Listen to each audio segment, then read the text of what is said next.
Hi, my name is Ethan. And my name is Cole. And we're here to talk to you about water protection in Flint, Michigan. What are the effects of lead poisoning had on the ground, Cole? Well, Ethan, it caused tremendous development issues in the children, and it started on April 2014. Cole, how many children are being affected by the lead Well, Ethan, the number of children that are being affected is a tremendously high number of 9,000, which is extremely high in that range. So, Cole, why did General Motors get the clean water hookup and the town did not? Well, Ethan, this happens to be because General Motors noticed that the water was degrading the car parts. So in this, the governor decided to use $444,000 to go to getting the clean water hookup instead of using it for the town to help the lead poisoned water. So Ethan, tell me this. Why in the world did they switch the rivers in the first place? See, the governor cut the budget to save money, but he was only saving $100 or so a day.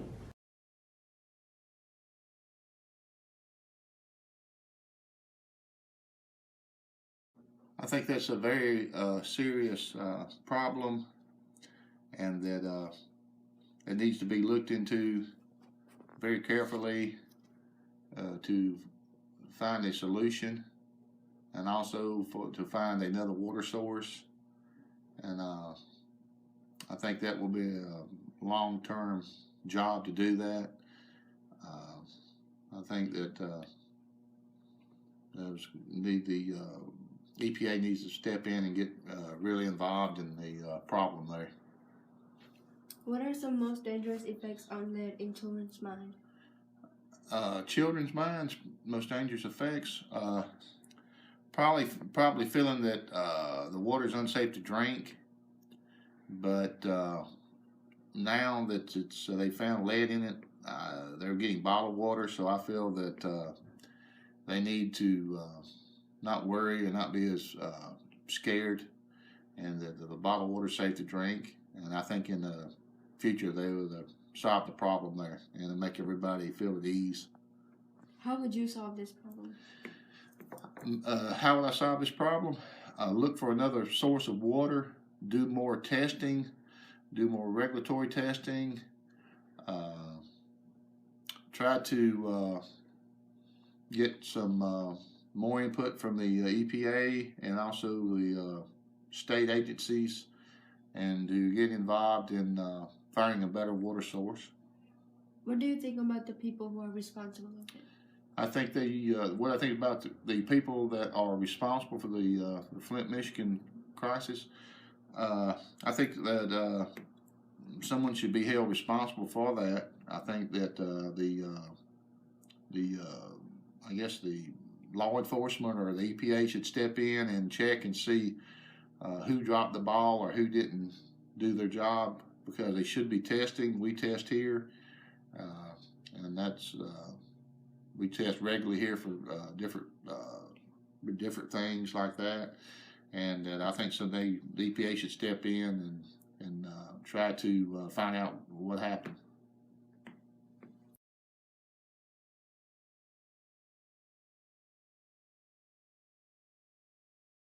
What is the Flint water crisis? On March 25, 2013, Flint, Michigan City Council voted 7-1 to switch the city's water supply from the Detroit Water and Sewage Department to a new $233 million project in the making, the Carmichael Water Authority. However, the KWA was not scheduled for completion until the end of 2016. So when Detroit Water gave Flint 12 months' notice on their long-standing, now severed water agreement, the city was forced to find an alternative temporary supply. Use of the Flint River as a backup source began in April 2014, but problems quickly came to light. Flint residents complained that their tap water smelled and tasted bad, despite local authorities, including Mayor Dane Walling, insisting, quote, "it's a quality, safe product." A rush for store-bought mineral water followed, which was again dismissed as unnecessary by local government. Quote, "I think people are wasting their precious money buying bottled water," Walling said.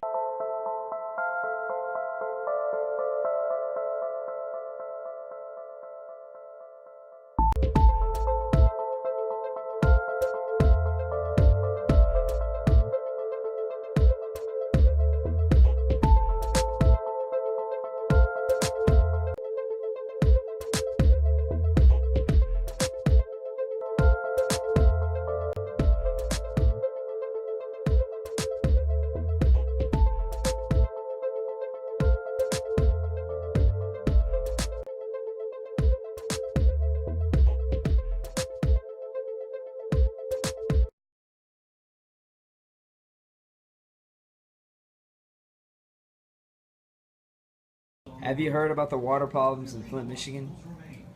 Yes, I have. Can you explain how the problem occurred? Lead usually gets into the water supply from the breakdown of pipe, generally just from general decay and corrosion and acidity of the water. When lead gets in the water, what are the adverse reactions to the humans? It tends to affect mostly young children who are not fully developed. It affects your nervous system and it's stored in your bone. It can lower your IQ